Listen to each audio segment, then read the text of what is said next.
Welcome to the deep dive. Today, we're really opening up a fascinating and honestly quite chilling stack of sources. We're going back to Chicago, 1893. A pivotal year. Absolutely. We're looking at this incredible moment of American promise, this dazzling spectacle, but also, well, the profound darkness that was lurking right alongside it. The contrast is just stark, isn't it? It really is. Imagine stepping into Chicago that summer. It wasn't the gritty industrial city you might picture. It was gleaming white. It was White City. A legendary white city, the world's Columbian Exposition. It was this almost magical, temporary dreamscape, all neoclassical buildings, built to celebrate America basically rising from the ashes after the Great Chicago Fire. A symbol of rebirth, of progress. Totally. And the sheer scale. It's hard to wrap your head around. We're talking over 27 million visitors between May and October. 27 million. Just think about that number back then. It's almost half the U.S. population at the time, all flooding into this one place. It was meant to showcase the American future, built, mostly out of stucco, but the idea was monumental success, order, progress. And technology, don't forget the tech. Oh, absolutely. World-changing stuff. You had the very first Ferris wheel, this giant 250-foot steel marvel built specifically to outdo the Eiffel Tower. Huge statement. Huge. And then there was the electricity, Nikola Tesla demonstrating alternating current. The whole fair lit up at night by what, 100,000 electric lights? Unbelievable for the time. Outside the fairgrounds, America was still mostly gaslight. Exactly. So inside, it's this brilliant, blindingly bright vision of an electrified, ordered future. Triumphant. Okay, let's unpack this. Because right alongside all this dazzling light, this beacon of civilization, it's just a few miles away, there's this other story unfolding. A handsome, charming doctor, a medical graduate, moving through these hopeful crowds almost like a ghost. And he's building something too, but, well, something very different. Dr. H.H. Holmes. Dr. H.H. Holmes. And the sources are really clear. This specific moment, this place, it created the absolute perfect conditions for someone like him. It really did. You have to see the fair as this double-edged sword. Yeah. All the things that made the White City possible. This huge wave of people moving across the country, the economic buzz, the sheer scale. Yeah.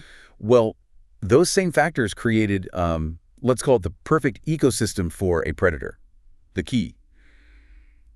Anonymity. Total anonymity. 27 million people. Exactly. So many transients, people arriving, people leaving, you could just disappear into the noise. Yeah. For someone like Holmes, who thrived on deception, this chaos was basically his invisibility cloak. Nobody's really watching that closely. And the sources really zero in on who was most vulnerable in this crowd. It was young, independent women, wasn't it? Yes, very much so. They were drawn by the promise of the Gilded Age, the promise of Chicago, jobs like secretarial work, telephone operators, waitressing, a chance for a new life, independence. But they often arrived alone. Often with very little money, few connections, no real social safety net in place. They left home seeking opportunity, which, tragically, meant if they suddenly vanished. Well, it often wouldn't raise an immediate alarm. No family nearby to start asking questions right away. They were marginalized by their situation. By circumstance, yes. But the fair itself, the structure of it, was also doing its own kind of marginalizing. You mean how the White City was presented? This very specific neoclassical white vision? Precisely. The organizers deliberately segregated non-white cultures, or they pushed them onto the midway places, almost as sideshow attractions.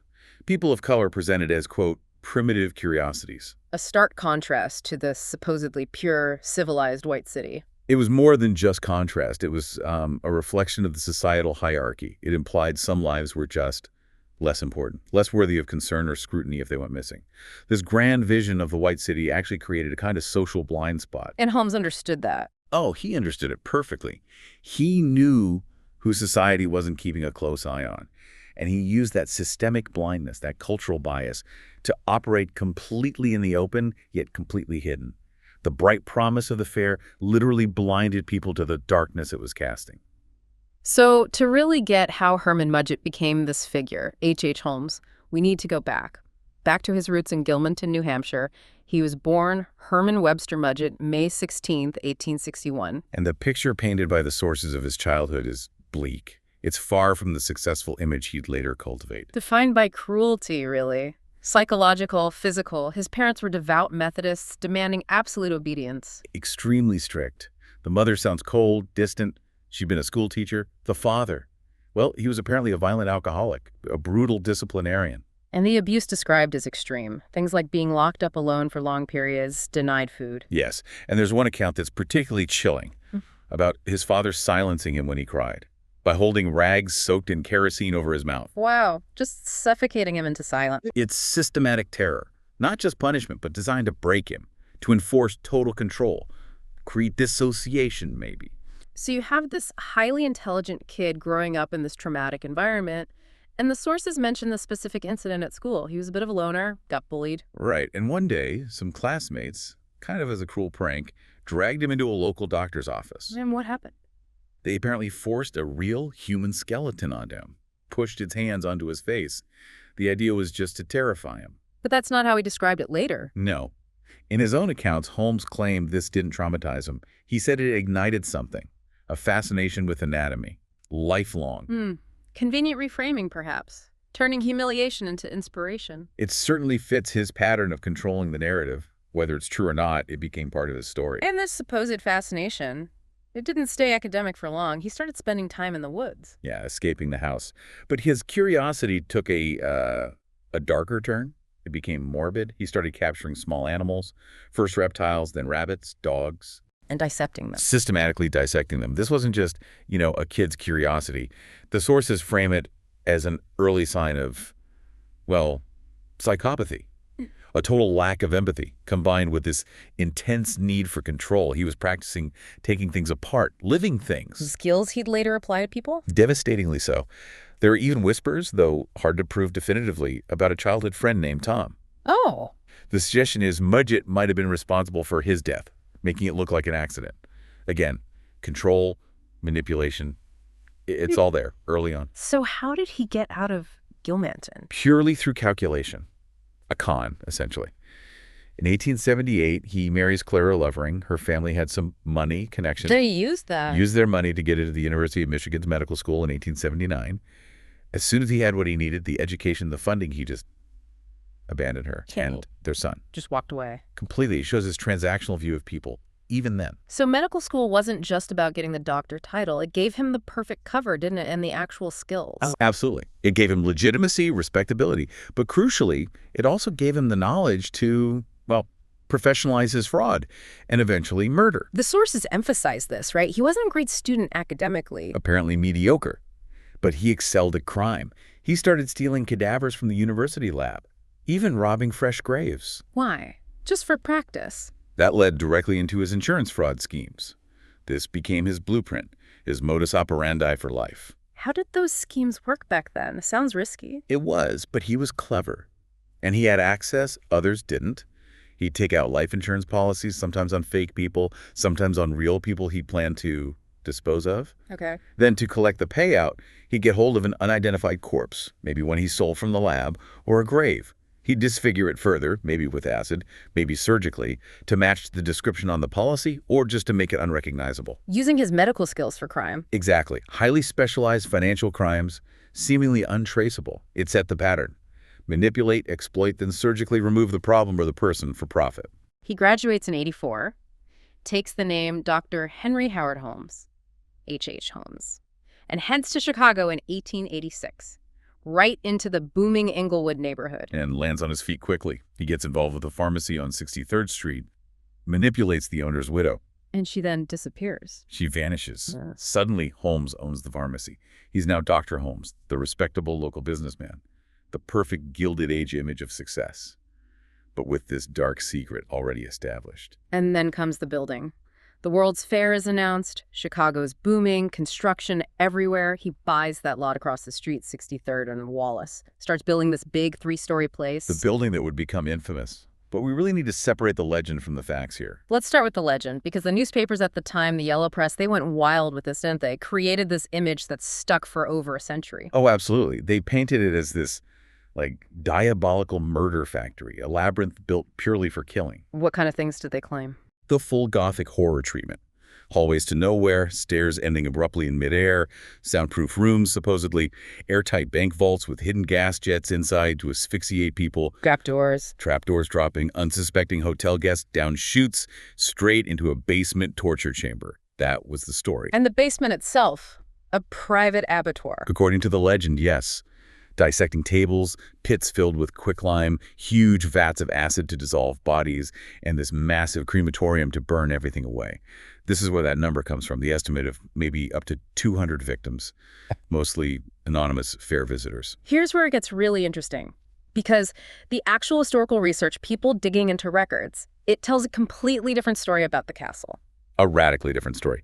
This is where we have to be careful to distinguish Holmes's performance, amplified by the press, from the actual police findings and building records. So what's the truth, according to researchers like Adam Seltzer? Meticulous work.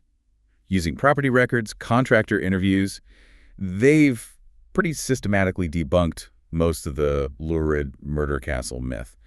The building's primary purpose, financial fraud, not theatrical murder. It wasn't even really a hotel. It was never fully finished or operated as a hotel for the public, despite the claims. The layout was actually pretty conventional for a mixed-use building of the time. Break it down for us. What was actually there? Okay, the first floor was retail space. His pharmacy was there. Other shops came and went.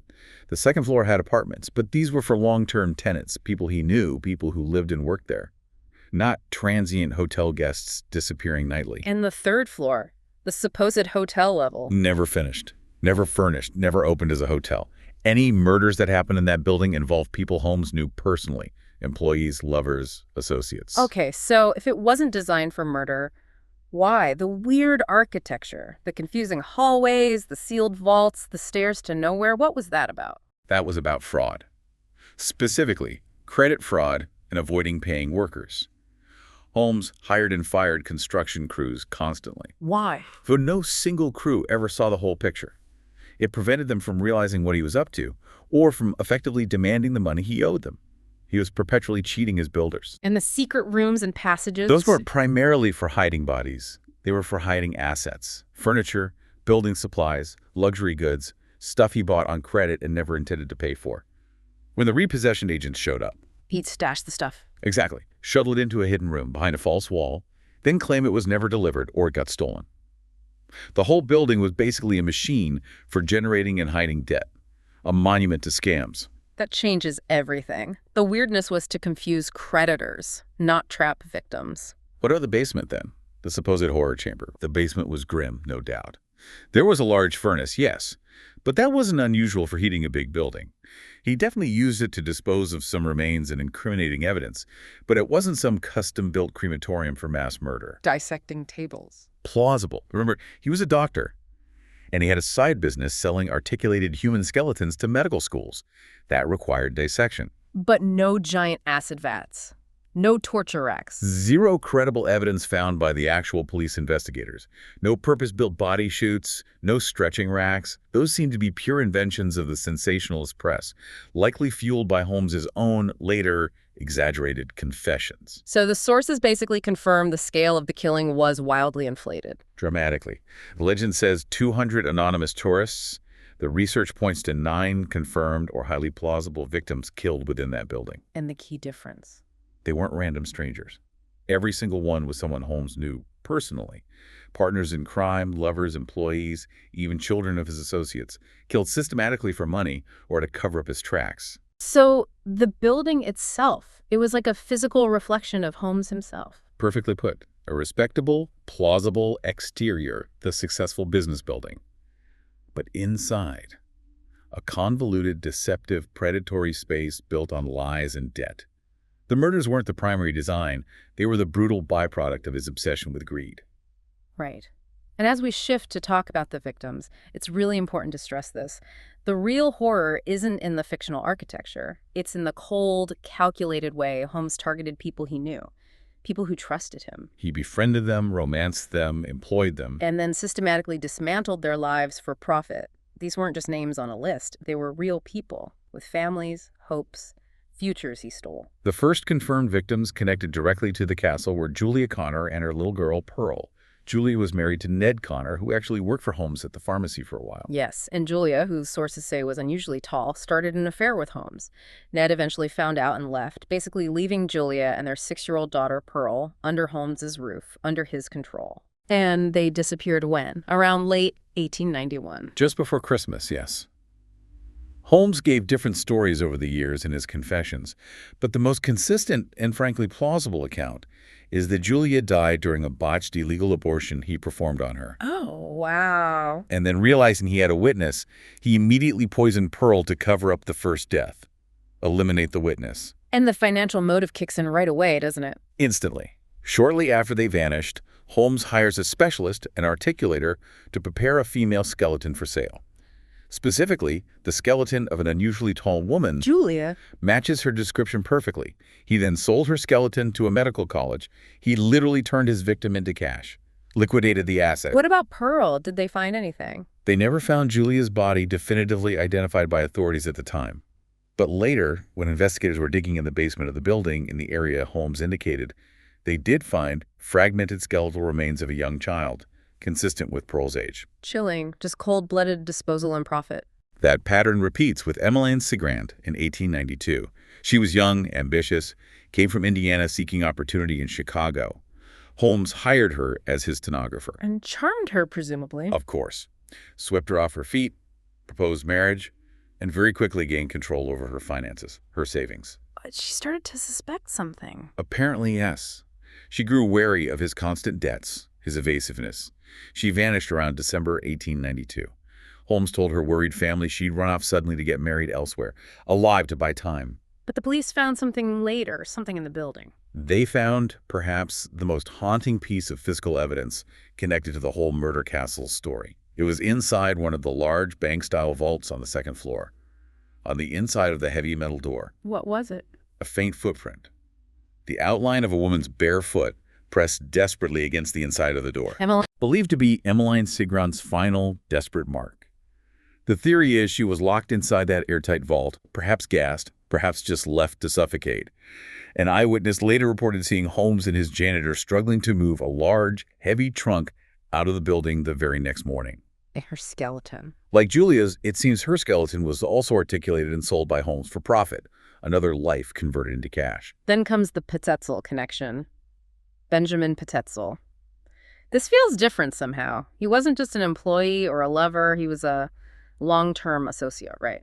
A partner in scams. For years, yes. Pitezels was a carpenter, kind of a jack of all trades, deeply entangled in Holmes's various frauds. His betrayal by Holmes in 1894, it really marks a new level of ruthlessness, even for Holmes. What was the plan? Another insurance fraud. Their biggest one yet. A $10,000 life insurance policy taken out on Pitezels with Fidelity Mutual Life. The plan, as Pitezels understood it, was classic Holmes. Fake Ben's death. Holmes would get a substitute corpse, make it look like Pitezels, collect the insurance. Ben would go into hiding, and they'd split the money later. But Holmes double-crossed him. Completely. In Philadelphia, where the fake death was supposed to happen, Holmes didn't use a substitute body. He met Pitezels, likely rendered him unconscious with chloroform. And then, while Pitezels was helpless, maybe even still alive, Holmes set his body on fire, made it look like an accident.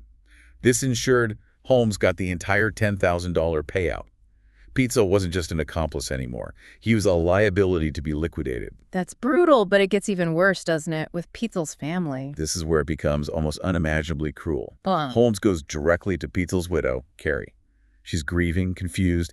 He convinces her the fraud worked, that the burned body was the substitute, and that Ben is alive and well, hiding out. Playing on her grief and trust. Totally manipulating her. He then persuades her to give him temporary custody of 3 of their 5 children.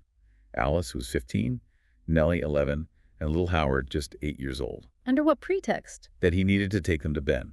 Keep them safe, facilitate the reunion. Carrie, desperate and trusting the family friend, agrees. And this starts what the sources call the nightmare journey. A truly horrifying ordeal.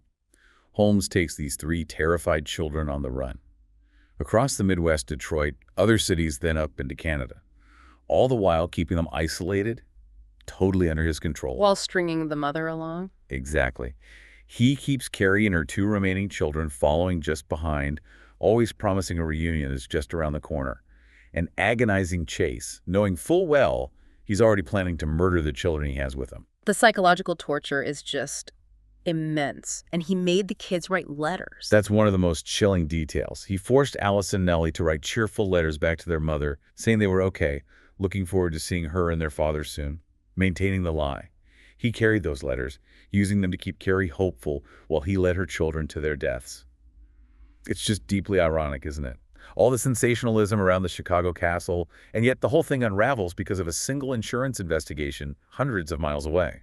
Not in Chicago at all, but Philadelphia. And it starts with that $10,000 claim on Benjamin Pitezels' life. Right. And the man assigned to the case, Detective Frank Geyer, the Philadelphia police, he quickly saw past the money. He realized the problem wasn't just potential fraud, it was that the key witnesses, the Pitezels children, were missing.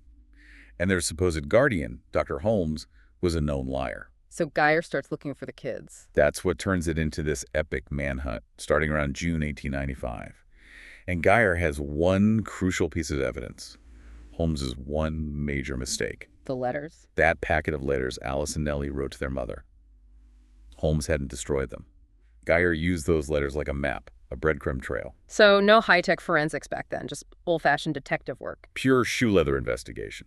Geyer is tracing railway tickets, checking hotel registers, interviewing people at every stop Holmes might have made with the children. He's literally retracing their steps across multiple states and eventually into Canada. And the newspapers are following this. Daily. It became a national sensation. Everyone was following Detective Geyer's painstaking journey, hoping he'd find the children alive. The trail eventually leads him to Toronto, Canada. He gets a tip about a man who rented a house briefly at 16 St. Vincent Street. The landlady remembered something odd. What was that? The tenant, matching Holmes's description, had borrowed a spade. Said he needed to dig in the cellar at night. Very suspicious. So Geyer investigates the cellar. He gets the local police involved. They start digging where the landlady indicated. And there, buried in a shallow grave in the dirt floor. He finds them. He finds the decomposed bodies of Alice and Nellie Pitezels. Holmes had suffocated them, buried them, tried to use quicklime to speed decomposition. Oh, God. But Howard was still missing? The little boy? Howard wasn't there. Geyer was devastated but didn't stop. He followed the trail back to the U.S. to Indianapolis, specifically a small rental cottage in a suburb called Irvington. Another rented house. Right. The house was empty when Geyer got there. But a neighbor, a young boy, remembered seeing the tenant Holmes burning things in the stove inside the house for several days straight. Intense heat. So Geyer checks the stove, the chimney. Meticulously. He literally sifted through the ash and debris in the chimney flue. And that's where he found the final horrific proof. What did he find? Small fragments. Yeah. Child's teeth. Pieces of a jawbone. Charred bits of fabric. Clothing. And even some internal organs. Holmes had dismembered and burned 8-year-old Howard Pitezels in the stove. What's fascinating here is it shatters the myth, right? The case wasn't cracked by raiding some fantasy castle in Chicago. It was cracked by one incredibly determined detective, Frank Geyer, following a packet of letters and finding the heartbreaking truth scattered across rental houses and shallow graves. That methodical work exposed everything. And by the time Geyer's making these discoveries in mid-1895, Holmes is actually already caught. He was already in jail, arrested way back in November 1894 in Boston, but not for murder initially. It was on an old warrant for a horse swindle down in Texas. Just a coincidence. Seems like it. But that arrest allowed Philadelphia to extradite him for the Pitezels insurance fraud. And once Geyer found the children's bodies, well, the charge quickly became first-degree murder. For Benjamin Pitezels' death, that was the one they had the clearest financial motive and forensic link for. The trial itself, October 1895, was pure spectacle. Exactly what the Gilded Age press craved. And Holmes played right into it. He defended himself. Dismissed his lawyers. The ultimate narcissist, he clearly believed he could outsmart everyone, charm the jury himself. How did that go? He was articulate, defiant, yeah. But his defense was just this tangled mess of contradictory lies. Pitezels was alive. No, Pitezels committed suicide. No, wait, it was an identical guy named Hatch. He tried to pick apart the medical evidence. But Geyer's testimony. Geyer's testimony about finding the children piece by painstaking piece. It was devastating. The jury saw right through Holmes. Guilty verdict came back fast. Sentenced to hang. Even then, facing execution, he had one last performance, didn't he? The confession. His final and maybe most successful con. He sold his life story, his confession, to the Hearst newspaper syndicate. Got a huge sum for it, like $7,500. Not out of remorse, clearly. Oh, absolutely not. It was a business deal. Maximize his infamy, secure his place in history, make some money. He confessed to 27 murders in this document. 27? Was that accurate? Highly inflated. The sources show that list included people who were actually still alive at the time. He was just playing the role the press wanted. The archfiend, the monster. cementing the myth he helped create. And it's in that confession he writes those famous lines, the ones everyone quotes. I was born with the devil in me. I could not help the fact that I was a murderer, no more than the poet can help the inspiration to sing. Just zero remorse, framing his psychopathy as some kind of inevitable, almost artistic destiny. It's chilling. He analyzes himself, calls himself a moral idiot, but there's no empathy for the victims at all. It's just observation of his own brokenness. Exactly, purely analytical. Then, on May 7, 1896, execution day, he walks to the gallows apparently completely calm, composed, still performing. And his last words. In a final, audacious twist, he recanted everything. Claimed he was innocent of all murders, except maybe 2 women who died from malpractice during abortions. Denied the Pitezels murders entirely. The execution itself didn't go smoothly. No, it was botched. The drop didn't break his neck. He strangled slowly, apparently for almost 20 minutes before he was finally pronounced dead. A grim end. And that last request he made about his burial. Perhaps the most revealing detail of all. He asked for his coffin to be filled with cement and buried 10 feet deep. Why? The man who carved up bodies, sold skeletons, treated human remains like disposable trash. He was terrified of his own body suffering the same fate. Deep down, he feared ending up on someone else's dissecting table. So we've journeyed from that bright, optimistic vision of the White City all the way down into the cold, calculated reality of Herman Webster Mudgett, a.k.a. H.H. Holmes, the murder castle legend. It's mostly smoke and mirrors, isn't it? Largely a creation of the yellow press, fueled by Holmes' own self-serving final confession. It captured the public imagination, but the facts are far more mundane, and in some ways even more chilling. And the actual building, what's there now, 63rd and Wallace in Inglewood? Just a regular U.S. Post Office branch. The original building burned down, maybe suspiciously, maybe not, in 1895, right around the time Geyer was closing in. The ruins were finally torn down completely in 1938. The physical place is gone, the legend persists, but the truth, different. And that truth is focused on the actual victims, not the sensational 200, but the confirmed 9, people he knew, people he betrayed. Exactly. The horror isn't about the number, necessarily. It's about the nature of the killer, the methodical, personal cruelty, using people like objects, then disposing of them when they became inconvenient or unprofitable. And the enduring warning here, I think, is really important.